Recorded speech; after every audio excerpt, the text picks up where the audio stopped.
नमस्कार, स्वागत है आप सभी लोगों का सरकारी भर्ती के इस यूट्यूब प्लेटफॉर्म पर।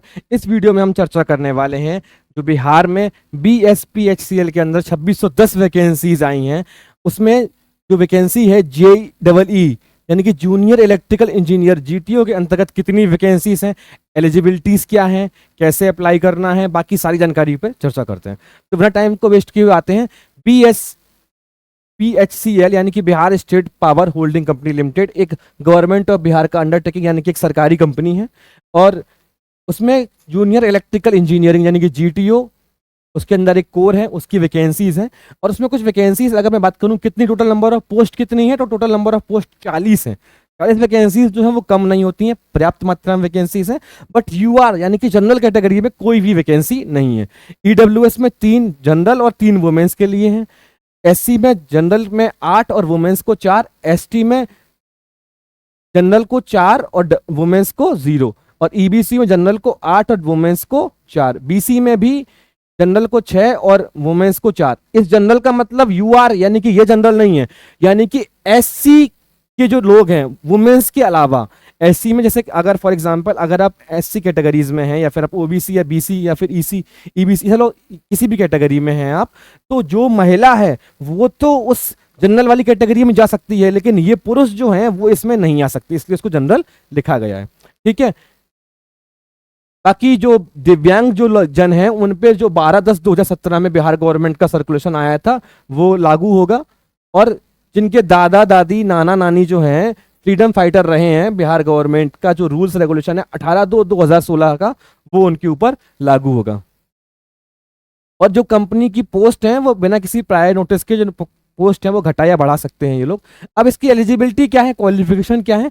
आपकी पास फुल टाइम 3 ईयर का diploma in electrical from recognised institute college Delhi, recognised by state government, central government, approved by AICTE, यानी कि AICTE से अप्रूव्ड किसी भी स्टेट या फिर सेंट्रल गवर्नमेंट कॉलेज से या किसी भी इंस्टीट्यूशन या कॉलेज से आपने क्या किया हुआ हो, 3 साल का फुल टाइम का इलेक्ट्रिकल में डिप्लोमा किया हुआ आपने। ठीक है।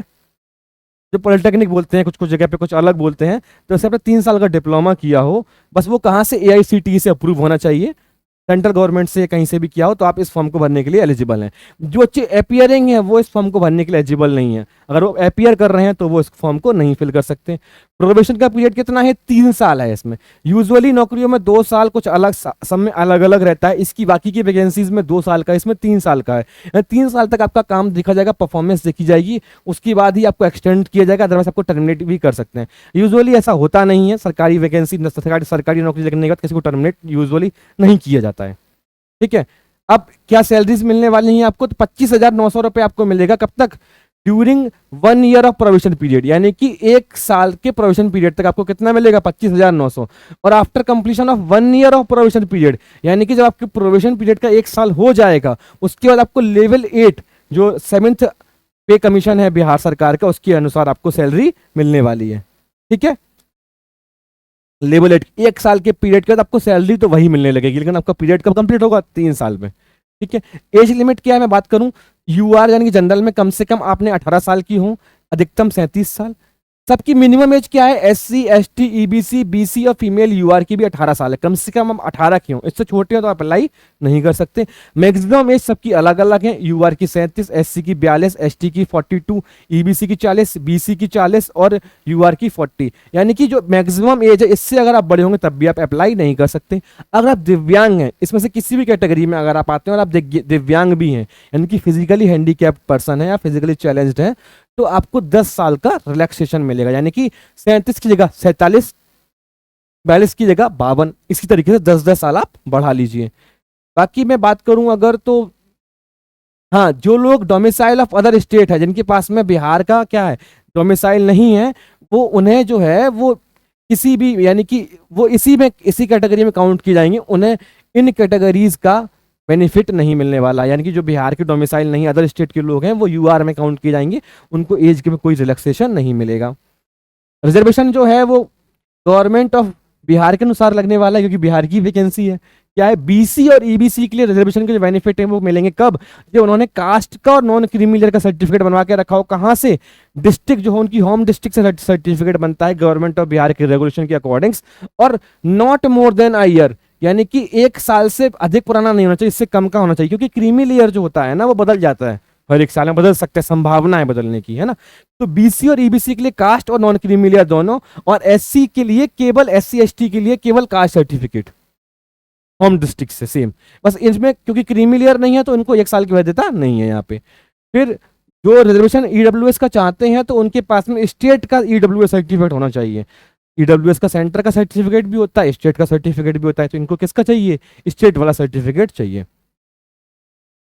फिर जब आपने जो फॉर्म फिल कर देंगे उसके बाद जो आपका डॉक्यूमेंट वेरिफिकेशन होगा, और आप किसी भी रिजर्वेशन को क्लेम कर रहे हैं, फ्रीडम फाइटर को, ईडब्ल्यूएस को, बीसी, ईसी, एससी, एसटी, किसी को भी अगर आप क्लेम कर रहे हैं और उस समय अगर आपके डॉक्यूमेंट सही से वेरीफाई नहीं करा पाते हैं आप, तो आप किस में काउंट किए जाएंगे, आप यूआर यानी कि अनरिजर्व्ड यानी कि जनरल में काउंट किए जाएंगे। ठीक है। फीस क्या है, यूआर एक्सट्रीमली बैकवर्ड और बीसी के लिए क्या है 1500 रुपए, स्केड्यूल कास्ट के लिए 375, schedule tribes domicile of Bihar only, schedule tribe कौन से, जो डोमिसाइल कहाँ की, केवल बिहार के, उनके लिए 375।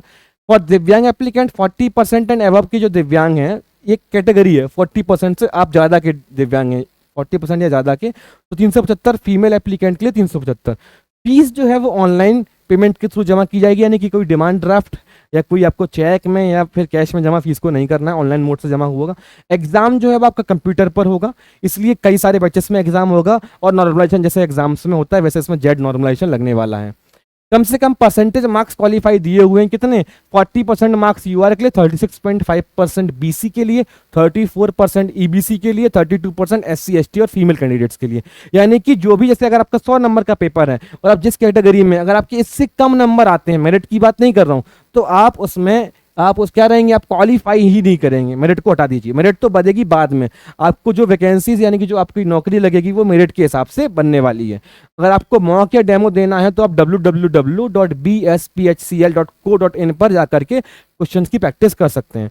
इसके सिलेबस की चर्चा जो है वो हम इसके नेक्स्ट वीडियो में कर लेंगे, इसके लिए एक डिफरेंट वीडियो बनाएंगे, इसमें इसके सिलेबस की चर्चा हम डिटेल में आपसे कर लेंगे। ठीक है। इंपॉर्टेंट डेट्स की मैं बात करूं तो रजिस्ट्रेशन जो है वो 1 अप्रैल 2024 को स्टार्ट हो चुका है। क्लोजिंग डेट जो है वो 30/4/2024 है, यानी कि 30 अप्रैल 2024 के बाद रजिस्ट्रेशन इनका बंद हो जाएगा।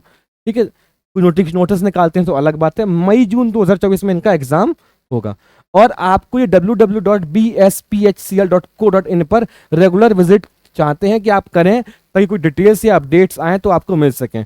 और जो डेट ऑफ एग्जामिनेशन है वो आपको ईमेल या एसएमएस के द्वारा आपको वो इन्फॉर्म कर देंगे। इसका मतलब क्या है कि आपको जो ईमेल एड्रेस है और जो फोन नंबर है वो अपना ही देना है, कंप्यूटर वाले भैया का नहीं देना है। ठीक है, नहीं तो वो उनके पास जाएगा, आपके पास उसकी इंफॉर्मेशन नहीं मिलेगी। ऑनलाइन आपको यहाँ पर ये इस वेबसाइट और ये सारी वेबसाइट का जो लिंक है वो डिस्क्रिप्शन में हम आपको प्रोवाइड कर देंगे। आप वहां से सीधा जाकर क्लिक करेंगे उस पर लिंक पर, तो आप सीधा इसी वेबसाइट को ओपन कर पाएंगे, वेबसाइट खुल जाएगी आपकी। ठीक है। 1/4/2024 after filling up online application candidate have to take print out of the registration form for future reference, यानी कि फॉर्म को फिल करने के बाद आपको उसका प्रिंट आउट भी अपने पास संभाल कर रखना, पीडीएफ फॉर्मेट में भी रख सकते हैं। ठीक है, क्योंकि उसका जब चाहें तो आप प्रिंट आउट करा लेंगे। ठीक है, ताकि आपको भविष्य में कोई समस्या ना आए। फिर हाँ, एक बहुत इंपॉर्टेंट बात यह है कि no change in name, category, date of birth, father's name, पापा के नाम में, आपके नाम में, आपकी कैटेगरी में और आपके डेट ऑफ बर्थ में कोई चेंजेस एक बार फॉर्म फिल कर देंगे तो फिर नहीं माना जाएगा, वही अंतिम सत्य माना जाएगा, है ना। फिर आप बोले बाद में कि नहीं मुझे ये नाम मेरे बदलना है ऐसा वैसा, वो नहीं माना जाएगा कि मेरे डॉक्यूमेंट में ये नहीं वो नाम था, नहीं। तो बहुत ध्यान से इन 4 चीज़ों को बहुत ध्यान से भरें, ये दोबारा बदलने का आपको मौका नहीं मिलेगा। ईमेल आईडी और फ़ोन नंबर आपको अपना ही रखना है ताकि आपको डिटेल मिल सके।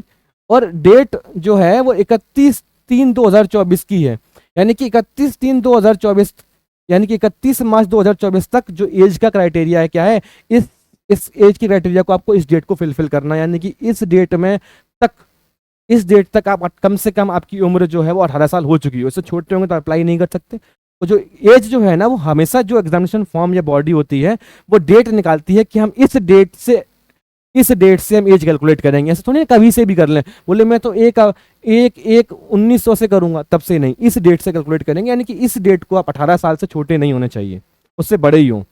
और जो आपकी मैक्सिमम एज है उसमें आप लाई करते हो, नहीं तो आप फॉर्म को एलिजिबल नहीं हो।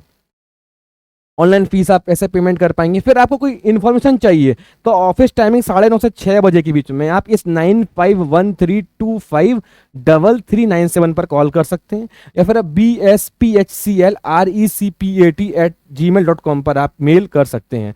बाकी अगर आपको फॉर्म फिलिंग में कोई प्रॉब्लम आ रही है तो आप हमें कमेंट कर सकते हैं, हम भी आपकी यथासंभव सहायता करने का प्रयास करेंगे। तो आप फॉर्म को फिल कर दीजिए। भाई कोई समस्या आती है तो हमें कमेंट कीजिएगा, और इसका जो सिलेबस है इसके बारे में कोई डिटेल वीडियो बना के हम आपको प्रोवाइड कर देंगे। तो बाकी चैनल को लाइक करें, शेयर करें और सब्सक्राइब करें ऐसी फर्दर जानकारी के लिए। जय हिंद, जय भारत, धन्यवाद।